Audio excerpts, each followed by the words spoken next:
नमस्कार दोस्तों, आज मैं आप लोगों को पर डे सीटेट के मैथ के प्रश्न का दूसरा सेट सॉल्व कराऊंगा और मैथ के क्वेश्चन को ऑप्शन के माध्यम से आसान भाषा में आप लोगों को समझा के बताऊंगा। अगर किसी को गणित नहीं आ रहा है तो वह भी प्रश्न को सॉल्व कर लेगा। अगर आप मैथ के पर डे के वीडियो को देख लेते हैं तो आप सीटेट में 25 से 30 नंबर तक पा सकते हैं। इसके पहले मैंने सीटेट के मैथ का पहला सेट डाला हूँ, अगर उसे आप नहीं देखे हैं तो उसे भी आप लोग देख लें और अधिक से अधिक इस वीडियो को अपने दोस्तों को भी शेयर कीजिए जिससे वह भी इस वीडियो का लाभ पा सके। और आपसे रिक्वेस्ट है कि इस चैनल को सब्सक्राइब करके बेल आइकन को दबा दें जिससे आने वाले प्रत्येक मैथ की वीडियो का सलूशन आप तक मिल सके। तो आइए वीडियो देखते हैं।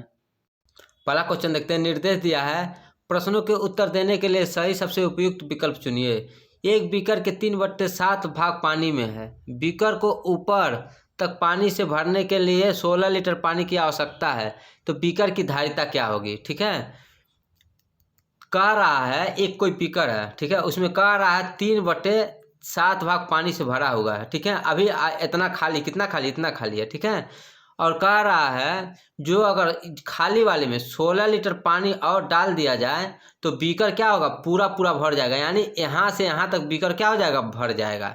ठीक है, तो क्या कह रहा है, 16 लीटर पानी और डाल दिया जाए। ठीक है, यानी खाली वाले में 16 लीटर पानी डालने के लिए कह रहा है, तो कितना पानी भरा, कितना भाग भरा हुआ है, 3/7 भाग भरा हुआ है। तो अब देखेंगे कितना भाग खाली है। ठीक है, खाली वाले भाग बराबर 16 लीटर हो जाएगा। तो इसमें देखिए, इसमें घटाएंगे कितना आ जाएगा, 7 में से 3 जाएगा 4 आ गया ना, तो 4/7 लिख देंगे क्योंकि 4/7 भाग खाली, क्योंकि नीचे का वैसे ही लिख देते हैं। ठीक है, 4/7 भाग खाली है।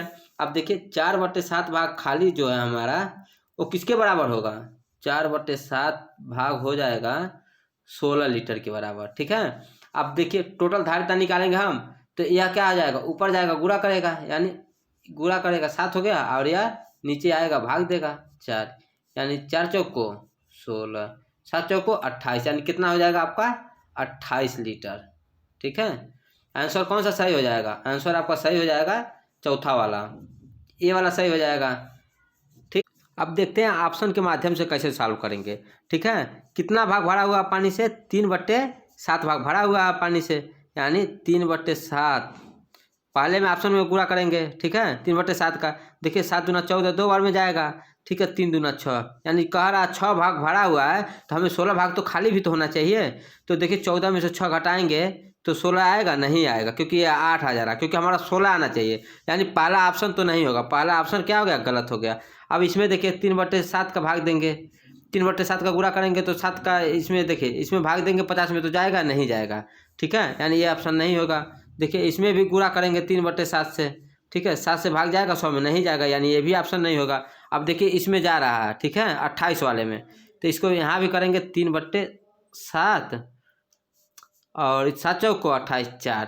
ठीक है, 7 चौक 28, 4 4 त्याई 12, यानी 12 भाग मेरा भरा हुआ पानी से। कितना भाग भरा है, 12 भाग भरा हुआ है। ठीक है, अब कह रहा है कि 16 भाग खाली है, यानी 28 में से 12 घटा देते हैं तो 16 आता तो आंसर हो जाएगा, यानी 28 - 12, 28 - 12 कितना हो जाएगा, 6 1, यानी 16 भाग मेरा बच जा रहा है। तो मेरा आंसर कौन सा सही हो जाएगा, मेरा आंसर 4 वाला, यानी 28 लीटर।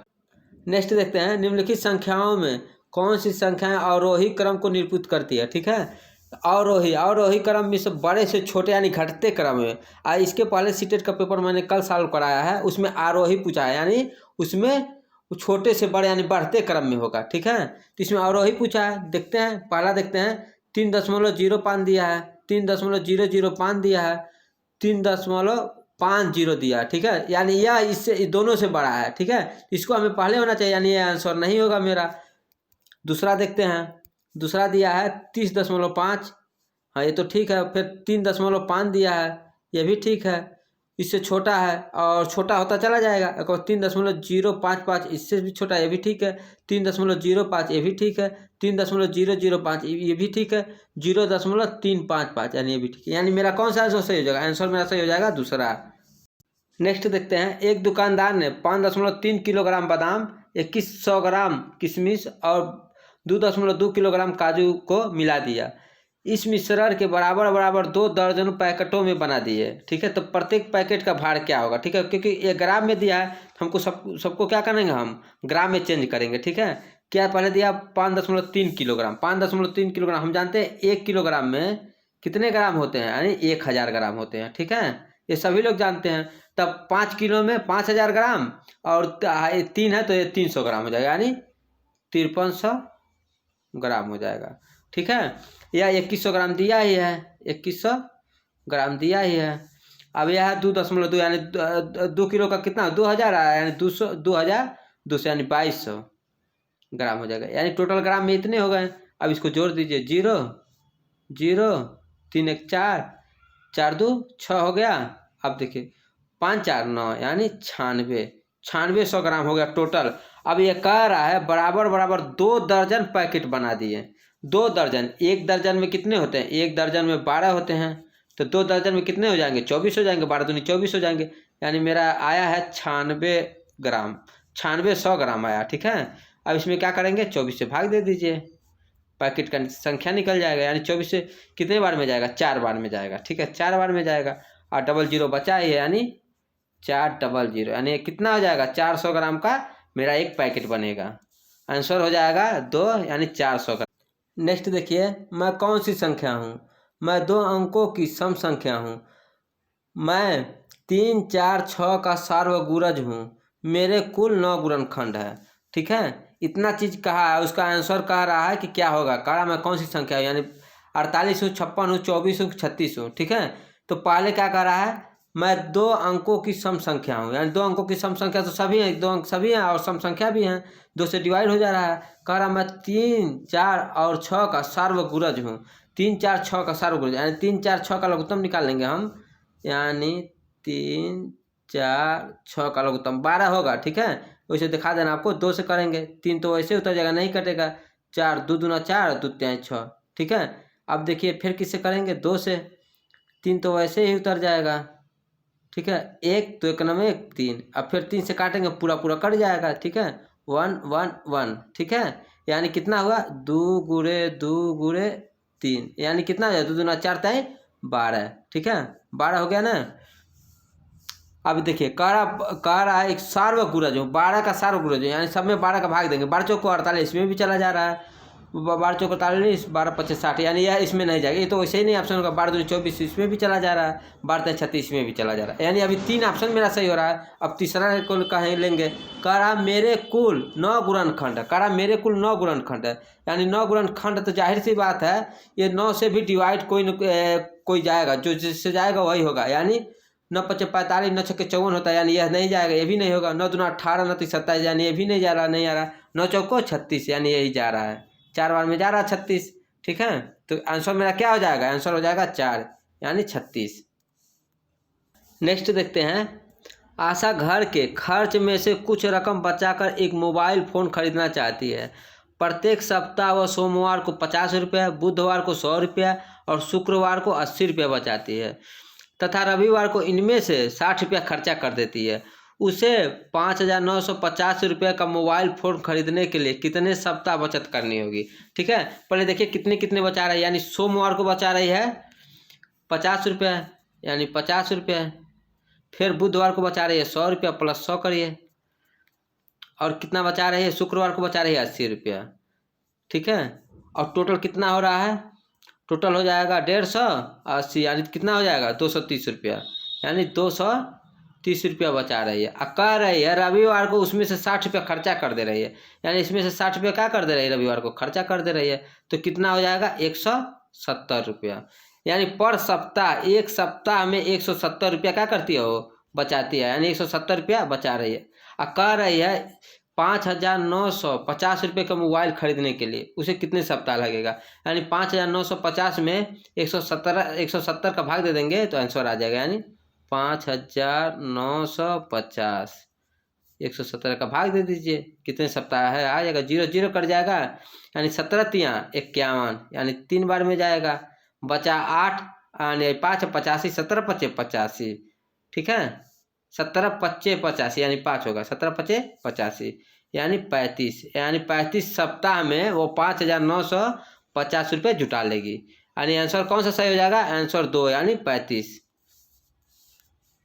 नेक्स्ट देखते हैं, यदि 11,011 बाइनरी में दिया है और कह रहा डेसिमल में ज्ञात करने के लिए, ठीक है, तो रिक्त स्थानों की पूर्ति क्या होगी, यानी डेसिमल में क्या होगा इसका। बाइनरी क्या दे दिया है, यानी 11011, ठीक है। तो देखिए डेसिमल में निकालने के लिए इकाई का अंक है तो सब पे पहले 2 लिख लेंगे, जितने अंक होंगे उतने पे 2 लिख लेंगे, 2 लिख लिए हम, ठीक है। और बीच में क्या कर देंगे, प्लस लिख लेते हैं, प्लस रहेगा बीच में।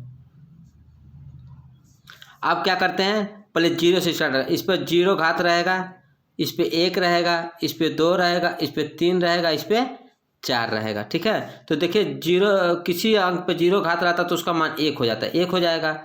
और 2 पे 1 है तो क्या हो जाएगा, 2 पे 1 है तो 2 हो जाएगा। अब देखिए यहाँ 0 है क्योंकि इसका इसमें गुणा भी होगा, इसका इसमें। अब देखिए इसका 2 आया, 2 में 1 का गुणा करेंगे 2 ही आएगा, लेकिन 0 में 2 का गुणा करेंगे तो इसका मान 0 हो जाएगा, ठीक है। इसका मान क्या हो जाएगा, 0 हो जाएगा। अब देखिए 3 है घात ना 2 पे, 2 दूना 4, दूना 8, यानी 8 आ जाएगा, 8 में 1 का गुणा करेंगे तो 8 ही रहेगा, ठीक है। अब प्लस लिख देंगे, 4 बार है तो 2 दूना 4 दूना 8 दूना 16 हो जाएगा, क्योंकि 1 का गुणा करेंगे तो उतना ही रहेगा, 16 हो गया। अब इसको ऐड कर दीजिए, यानी 16 8 कितना हुआ 24 और 2 26 1 27, आंसर हो जाएगा मेरा 27, आंसर हो जाएगा दूसरा 27। अगर आप लोग बाइनरी से डेसिमल और डेसिमल से बाइनरी कैसे निकाला जाता है सीखना है तो आप लोग कमेंट करके बताइएगा।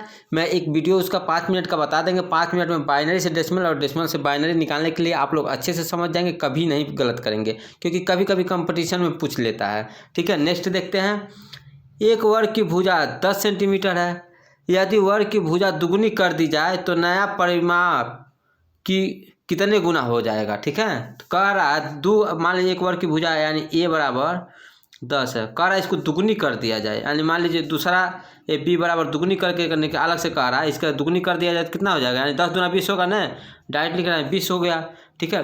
देखिए एक वर्ग है, ठीक है, इसकी भुजा 10 है और दुगुनी करने पर दूसरे वर्ग की भुजा क्या हो जाएगी, 20 हो जाएगी। तो कह रहा है नया परिमाप कितने गुना होगा, तो फिर परिमाप दोनों का निकाल लीजिए, एक 10 पे रख के 20 का। देखिए वर्ग का परिमाप होता है 4a, ठीक ना, तो 4a होता है, तो 1 का 10 है तो पहले 10 निकालिए, यानी 4 गुणे 10, यानी कितना हो जाएगा 40। दूसरे का दुगुना करने पर 20 हो गया है, यानी इसका भी 4a होगा, तो 20 गुना 4 गुणे 20, यानी कितना हो जाएगा 80, यानी कितने गुना हो रहा है, यानी 40 का नाम 40, 40 दूना 80, यानी 2 गुना हो रहा है ना, तो आंसर मेरा क्या हो जाएगा 4, यानी 2 गुना, आंसर हो जाएगा 4। नेक्स्ट देखते हैं, निम्नलिखित में से किस अक्षर में क्षैतिज और ऊर्ध्वाधर समिति दोनों की रेखाएं हैं। तो यक्ष अक्षर पर ऊर्ध्वाधर और क्षैतिज समिति दोनों की रेखाएं, तो इसका आंसर क्या हो जाएगा, आंसर हो जाएगा 2, ठीक है, यानी यक्ष हो जाएगा। नेक्स्ट देखते हैं, 72 गुणे 28 बराबर 36 गुणे 4 गुणे डैश दिया रिक्त स्थान की संख्या है। तो पहले रिक्त स्थान का मान निकाल लेते हैं, यानी कितना दिया 72 गुणे 28 बराबर 36 गुणे 4 गुणे यक्स, माना कि रिक्त स्थान का जो है यक्स है, ठीक है, यह इधर गुणा किया तो इधर आएगा तो भाग दे देगा, यानी 72 गुणे 28 36 गुणे 4, यानी 36 दूना 72, 2 हुआ, ठीक है। ये देखिए कितने हुआ 7 चौको 28, यानी 4 7 28 होला, तो यानी कितना हो जाएगा 7, यानी कितना बचा 2 गुणे 7, यानी कितना हुआ 14, यानी रिक्त स्थानों का मान कितना है 14।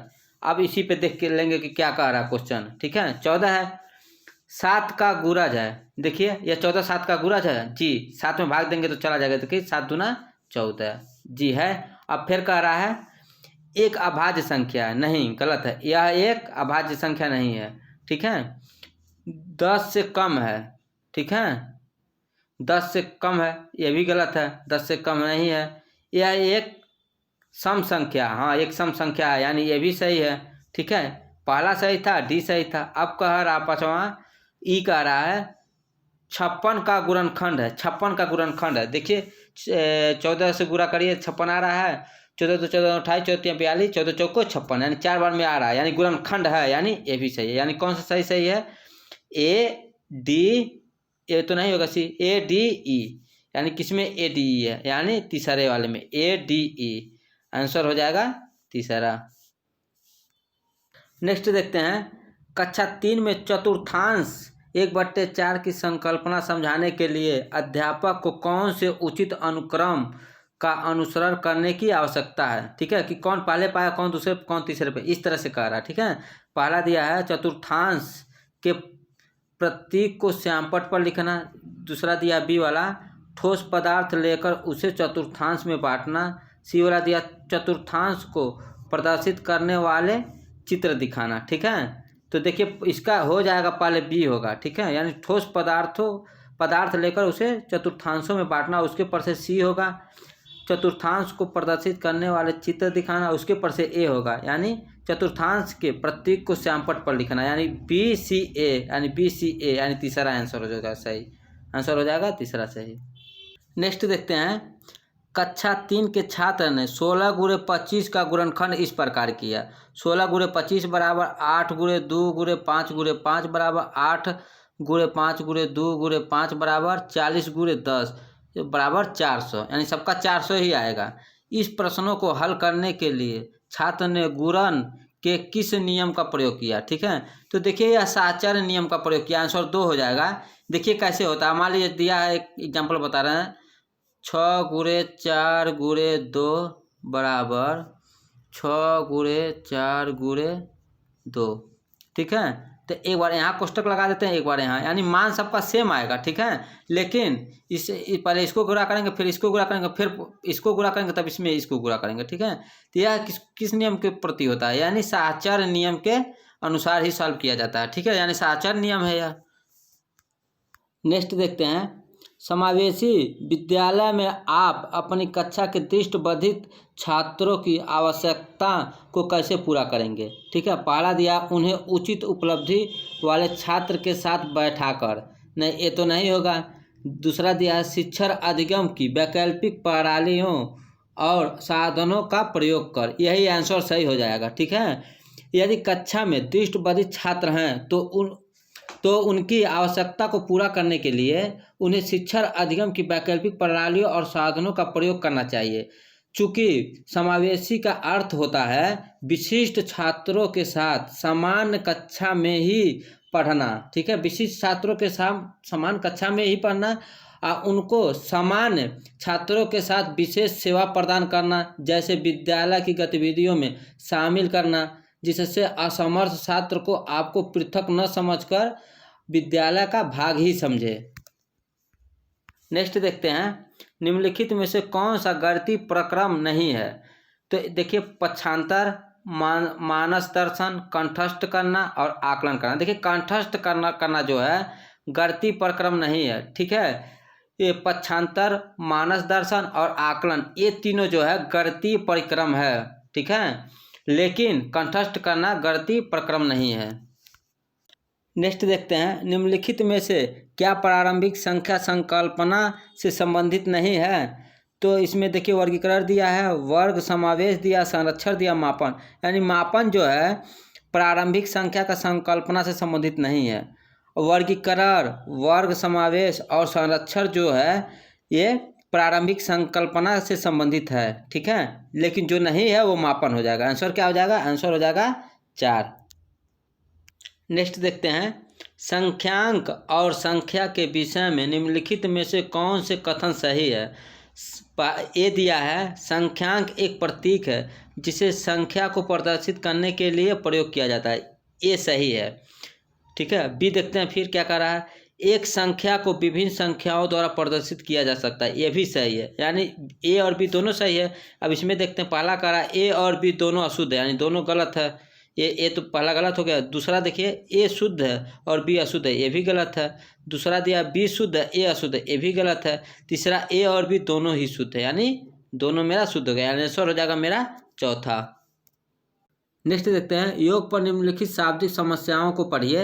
एक टोकरी में 15 संतरे और दूसरी टोकरी में 17 संतरे हैं, सब मिलकर कितने संतरे हैं। दूसरा बी दिया है, एक 9,950 मोबाइल वाले फ़ोन की कीमत में बजट के बाद 375 की वृद्धि हो गई, तो नई कीमत क्या है। निम्नलिखित में से कौन सा कथन सही है। पहला देखिए, ए योग का संवर्धन संरचना को प्रदर्शित करता है और बी योग की समुच्चय संरचना को प्रदर्शित करता है। ये मेरा नहीं होगा, ठीक है। ये दूसरा देखिए, ए योग की समुच्चय संरचना को प्रदर्शित करता है और बी योग का संवर्धन संरचना को प्रदर्शित करता है। तो मेरा आंसर यही दूसरा सही हो जाएगा, ठीक है, क्योंकि ए योग की समुच्चय संरचना को प्रदर्शित कर रहा है और बी जो है योग का संवर्धन संरचना को प्रदर्शित करता है। योग के समुच्चय संरचना को जान जाते हैं और योग के संवर्धन संरचना को जान जाते हैं। क्या है, थोड़ा सा एक लाइन में, माना एक आदमी के पास 2 आम तथा 4 सेब है, ठीक है, उनका योग जो होगा योग समुच्चय संरचना कहलाता है। देखिए ऐसे कोई भी चीज़ आए, किसी के पास 2 आम चाहे 4 संतरे हैं तो टोटल कितने होंगे, तो यह जो होता है योग का समुच्चय संरचना होता है, ठीक है। अब योग का संवर्धन संरचना समझ लेते हैं। इसमें वृद्धि होने के बाद जो योग होता है उसे योग का संवर्धन संरचना कहते हैं। जैसे मान लीजिए कह रहा 9,950 का मोबाइल है, ठीक है, उसमें कितना 375 की वृद्धि हो गई, तो वही जहाँ वृद्धि होगा, ठीक है, वहाँ पे योग की संवर्धन संरचना होगी और जहाँ योग को जोड़ा जाएगा तो योग का समुच्चय संरचना होगी, ठीक है। वृद्धि होने के बाद जोड़ा जाएगा तो योग का संवर्धन संरचना होगी। नेक्स्ट क्वेश्चन देखते हैं। एक अध्यापक कक्षा 4 के छात्रों को निम्नलिखित कार्य देता है। 25 टाइल को सभी संभव व आयताकार समूहों में व्यवस्थित करें। इस कार्य से निम्नलिखित में से कौन सी गणितीय अवधारणाओं को संबोधित किया जा सकता है। इसका आंसर हो जाएगा 4, क्षेत्रफल, आयतन, लंबाई, ठीक है। इसका आंसर क्या हो जाएगा, इसका आंसर हो जाएगा 4। नेक्स्ट देखते हैं। पियाजे के प्रस्ताव के अनुसार माप में विभिन्न भौतिक राशियों के संरक्षण की योग्यता के विषय में सही कथन पहचानिए। पहला, भार के संरक्षण की समझ आयतन के संरक्षण की समझ से पहले आती है। एकदम यही सही है, यानी पहला वाला सही हो जाएगा। नेक्स्ट है, वान हेले के स्तर जिस विकास की अवस्थाओं का संकेत करते हैं वह है, पहला है संख्या की संकल्पना, दूसरा स्थानीय मान, तीसरा ज्यामितीय चिंतन, चौथा है भिन्न। तो आंसर हो जाएगा तीसरा, ज्यामितीय चिंतन। वान हेले के स्तर ज्यामितीय चिंतन का विकास अवस्थाओं का संकेत करते हैं। नेक्स्ट देखते हैं। निम्नलिखित समुच्चयों में से कौन सा गणितीय प्रश्नों का हल करने का कौशल है। तो इसका आंसर हो जाएगा तीसरा, विवेचना करना, चर का प्रयोग करना, प्रतिरूप देखना। क्या क्या है, विवेचना करना, चर का प्रयोग करना और प्रतिरूप देखना। आंसर क्या हो जाएगा, आंसर हो जाएगा तीसरा इसका। नेक्स्ट है, 2 दशमलव वाली संख्याओं के गुणन जैसे 0.3 गुणे 0.2 बराबर 0.06 की संकल्पना को समझाने के लिए निम्नलिखित में से कौन सा शिक्षण अधिगम साधन उचित है। तो आंसर हो जाएगा 4, ग्राफ पेपर द्वारा। 0.3 गुणे 0.2 बराबर 0.06 की संकल्पना को समझने के लिए ग्राफ पेपर शिक्षण अधिगम का उचित साधन होता है। नेक्स्ट है, राष्ट्रीय पाठचर्या की रूपरेखा एनसीएफ 2005 की अनुशंसा के अनुसार प्राथमिक विद्यालयों का गणितीय पाठ्यक्रम है। पहला है, छात्रों के प्रतिदिन के अनुभवों से संबंधित होना चाहिए। तो आंसर पहला ही हो जाएगा, छात्रों के प्रतिदिन के अनुभवों से संबंधित होना चाहिए। आंसर हो जाएगा पहला। नेक्स्ट है, गणितीय अध्यापन को प्रभावित बनाने के लिए निम्नलिखित में से कौन सी विशेषता नहीं है। तो इसका आंसर हो जाएगा दूसरा, एक नई संकल्पना का परिचय देने के लिए समय के नियम का कठोरता से पालन करना चाहिए। आंसर क्या हो जाएगा इसका, दूसरा हो जाएगा। नेक्स्ट है, प्राथमिक स्तर पर विद्यार्थियों के गणित अधिगम का मूल्यांकन करने के लिए निम्नलिखित में से कौन सी प्रभावशाली योजना नहीं है। इसका आंसर हो जाएगा 4, मुक्त समूह संचालित कार्यों का प्रयोग किया जाए। आंसर क्या हो जाएगा इसका, 4 हो जाएगा। नेक्स्ट देखते हैं, 18/3/4 में कितने चतुर्थांश हैं। तो देखिए पहले 18/3/4 को साधारण फ्रैक्शन में करते हैं, पहले मिक्स फ्रैक्शन में। तो 18 चौको कितना होता है, 72 होता है, प्लस 3 जोड़ देते हैं, यानी 75/PYQ के रूप में लिखेंगे तो 75/4। अब कह रहा कितने चतुर्थांश है, तो हम जानते हैं चतुर्थांश हो जब भी पूछता 4 से मल्टीप्लाई कर देते हैं क्योंकि 4 होते हैं। अब इसको काट दीजिए, कितना हुआ, यानी टोटल 75 हमारा चतुर्थांश होंगे, ठीक है। आंसर क्या हो जाएगा, आंसर 2, 75। नेक्स्ट देखते हैं, एक स्कूल में आधे छात्र बैडमिंटन खेलते हैं, 1/4 छात्र वॉलीबॉल खेलते हैं, 1/8 छात्र टेनिस खेलते हैं, 1/16 छात्र शतरंज खेलते हैं, बाकी तैराकी के लिए जाते हैं। यदि वॉलीबॉल खेलने वाले छात्रों की संख्या कितनी है? 160 है, तो कितने छात्र शतरंज खेलते हैं? ठीक है, तो देखिए पहले कह रहा वॉलीबॉल खेलने वाले छात्रों की संख्या कितनी है? 160 है, यानी इसमें वॉलीबॉल कौन सा खेल रहा है? कितना भाग? यानी वॉलीबॉल 1/4 भाग वॉलीबॉल खेल रहा है। ठीक है, यानी 1/4 भाग बराबर 160 है। ठीक है, क्योंकि ये भी वॉलीबॉल खेल रहा है, यानी 60 लोग खेल रहा है। कितने खेल रहा है? टोटल का 1/4 भाग खेल रहा है, तो टोटल कितना होगा? जब इधर 4 भाग दिया तो इधर क्या करेगा? मल्टीप्लाई कर देगा, यानी 16 गुणे 4, 16 160 गुणे होगा, 160 गुणे 4, यानी कितना हो जाएगा? 16 चौको 64, यानी 640। टोटल जो स्टूडेंट होंगे 640। अब कह रहा कितने छात्र शतरंज खेलते हैं? शतरंज का यानी 1/16 छात्र शतरंज खेलते हैं, यानी 640 में 1/16 निकाल दीजिए, यानी 640 गुणे 1/16। ठीक है, तो 16 से काटेंगे, 16 चौको 64, यानी 4, आज 0 बचा है, यानी 40। क्या हो जाएगा मेरा? 40 हो जाएगा। ठीक है, इसमें कौन सा हो जाएगा? पहला, यानी 40 छात्र मेरा शतरंज खेलते हैं। आंसर हो जाएगा पहला। नेक्स्ट देखते हैं। दीपा एक डाकघर में पत्र और पार्सल डाक से भेजने के लिए जाती है। डाक की दरें इस प्रकार चित्रित की गई है। पत्र का भार 20 ग्राम या उससे कम के लिए 5 रुपये लगता है। प्रत्येक अतिरिक्त 20 ग्राम के लिए 2 रुपये लगते हैं। पार्सल के भार का दिया रेट 50 ग्राम या उससे कम के लिए 5 रुपये लगते हैं। अब प्रत्येक अतिरिक्त 50 ग्राम के लिए 3 रुपये लगते हैं। क्वेश्चन है, दीपा 2 पार्सल क्रमशः 250 ग्राम और 300 ग्राम भार के और 2 पत्र क्रमशः 20 ग्राम और 35 ग्राम भार के भेजना चाहती है। उसे कितना डाक शुल्क देना होगा? क्वेश्चन देखिए, अब कह रहा है दीपा 2 पार्सल क्रमशः यानी 250 ग्राम और 300 ग्राम का, तो 250 ग्राम के देख लीजिए कितना पैसा लगेगा। देखिए 50 ग्राम या उससे कम के लिए 5 रुपया, तो पहले मान लीजिए 5 रुपया लगेगा। अब कितना बचा? 250 में से 5, 50 रुपया का तो लग गया 5 रुपया। अब 200 ग्राम बचा। अब कह रहा 50 ग्राम के लिए, प्रत्येक 50 ग्राम के लिए 3 रुपया लग रहा है, यानी 200 ग्राम बच रहा है। तो 50-50 भाग में तोड़ेंगे तो 4 50-50 होगा, यानी 3 चौक को 12, यानी 1 50 का 3 रुपया, तो 4 बार जोड़ेंगे तो 3 चौक को 12 हो जाएगा, यानी 12 रुपया एक्स्ट्रा ये लगेगा। आप प्लस कर दीजिए, एक का 300 ग्राम। ठीक है, फिर 300 ग्राम है तो 300 ग्राम 50 ग्राम का तो 5 रुपया लगेगा। अब फिर 250 ग्राम बच गया, तो 250 ग्राम में 50-50 के 5 होंगे, तो यानी 5-15, यानी 15 हो जाएंगे, 15 रुपया हो जाएंगे। यानी इतना का 250 ग्राम और 300 ग्राम का हो जाएगा 12-5 17 रुपया और 15-5 20 रुपया, यानी 37 रुपया। ये हो जाएंगे 37 रुपया। अब क्या कह रहा है कि 2 पत्र क्रमशः 20 ग्राम और 35 ग्राम भार के भेजना चाहते हैं, यानी पत्र का ऊपर दिया है, यानी 20 ग्राम के लिए 5 रुपये है, तो पहले 20 ग्राम है तो इसका 5 रुपये लिख लीजिए, और दूसरा 35 ग्राम है तो 20 ग्राम का तो 5 रुपया है, तो 20 ग्राम को फिर 5 रुपये लिख दीजिए। 35 में से 20 चला गया 15 ग्राम का, यानी प्रत्येक अतिरिक्त 15 ग्राम के लिए, यानी इसके बाद 2 रुपया लगेगा क्योंकि उसके अतिरिक्त है, यानी 2 रुपया हो गया। तो 5-15 दोबारा है, यानी 12 रुपया यह हो गया। 37 रुपया हुआ था, 12 रुपया, टोटल कितना होगा? 37 रुपया अब 12 रुपया, टोटल हो जाएगा 49 रुपया। यानी कितना डाक शुल्क लगेगा? यानी 49 रुपया लगेगा। आंसर कौन सा सही हो जाएगा? आंसर हो जाएगा चौथा 49 रुपया, ये वाला चौथा क्वेश्चन सही होगा, 49 रुपया। नेक्स्ट है, अंकों 2, 3, 4, 6, 7, 8 को निम्नलिखित रिक्त स्थानों में व्यवस्थित किया गया है। योग करने पर अधिकतम संभव संख्या क्या है?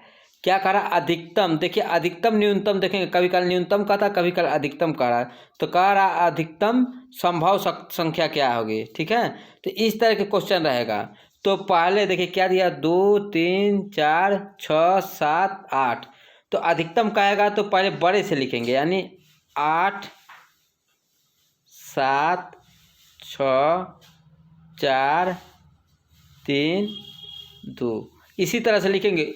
ऊपर बड़ा ऊपर, उससे छोटा उससे नीचे, फिर ऊपर से नीचे ऐसे लिखेंगे। ठीक है, जैसे लिखें 8 7 6 4 3 2। ठीक है, 8 7 6 4 3 2 दिया अंक। अब इसको जोड़ देंगे, 3 2 5 हो जाएगा, 6 4 10 हो जाएगा, 10 के 0 हो जाएगा, कैरी 1 हो जाएगा, 7 8 15 1 16, यानी कितना हो रहा है 1605 रुपये। अब देखिए आंसर कौन सा सही हो जाएगा, आंसर हो जाएगा 2, यानी 1605 रुपये आंसर हो जाएगा 2। अगर यही न्यूनतम पूछता तो पहले छोटे से लिखते, जैसे 2 3 ऐसे लिखते हैं, यहाँ पे 2 लिखते हैं, फिर 3 लिखते हैं, फिर यहाँ पर ऐसे लिखते हैं। लेकिन जब अधिकतम पूछेगा तो बड़े से लिखेंगे, क्योंकि कई बार कंपटीशन में पूछा हुआ है सीटेट के, कभी अधिकतम पूछता है तो कभी न्यूनतम पूछता है, तो दोनों आप लोग जानते रहिए। नेक्स्ट है, नई दिल्ली चेन्नई राजधानी एक्सप्रेस गाड़ी की निम्नलिखित रेलवे सारणी को पढ़िए और प्रश्नों को उत्तर दीजिए। देखिए सारणी दिया है यह, नई दिल्ली भोपाल नागपुर विजयवाड़ा, कब गाड़ी का आगमन है कब प्रस्थान है। तो क्वेश्चन देखते हैं, उसी हिसाब से लगाएंगे। दिया है निम्नलिखित में से कौन सा कथन सही है, यानी सही हमें ढूंढना है। कह रहा भोपाल से विजयवाड़ा की यात्रा का समय 13 घंटा 10 मिनट का है, यानी कहाँ से कह रहा है, भोपाल से विजयवाड़ा की, यानी भोपाल है, भोपाल से विजयवाड़ा का समय तो कह रहा है 13 घंटा 10 मिनट है। देखिए भोपाल से कब निकलता है, यानी रात में 12:05 पे। ठीक है, क्योंकि 24 घंटे का समय होता है रेलवे जोन का, और कितने बजे पहुंचता है 14:15 पर पहुंचता है, तो घटा दीजिए, यानी 14:15 पर पहुंचता है।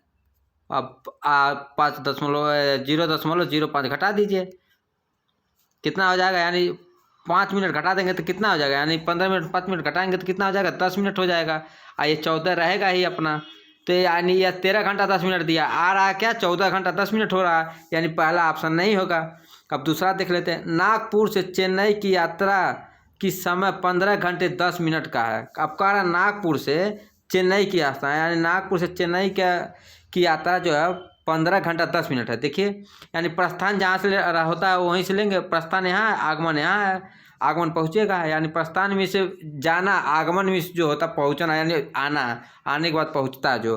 ठीक है, यानी कब है 5:35 पर जाता है, और कब आता है 20:45 तो 20:45 पर घटा दीजिए 5:35, 20:45 अब 5:35 यह 0 हो जाएगा या 1, यानी 10 मिनट हो गया, और यह 5 कर जाएगा 15, यानी 15 घंटा 10 मिनट।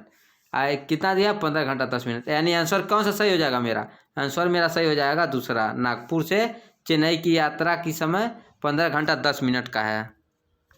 नेक्स्ट क्वेश्चन है, 50 में एक पूर्ण संख्या जोड़ी जाती है और फिर वही संख्या 50 में घटाई जाती है, तो प्राप्त हुई दोनों संख्याओं का जोड़ है। तो माना कि दोनों संख्याओं का जोड़ है, माना कि संख्या क्या है x है। अब कह रहा 50 में वो पूर्ण संख्या जोड़ी जाती है, एक बार 50 में जोड़िए उसको, प्लस x। अब कह रहा 50 में वही संख्या घटाई जाती है, यानी 50 में वही संख्या घटा दीजिए, माइनस x। अब कह रहा प्राप्त हुई दोनों संख्याओं का जोड़ होगा है, तो दोनों संख्याओं का जोड़ यानी प्लस होगा, तो दोनों को प्लस कर दीजिए।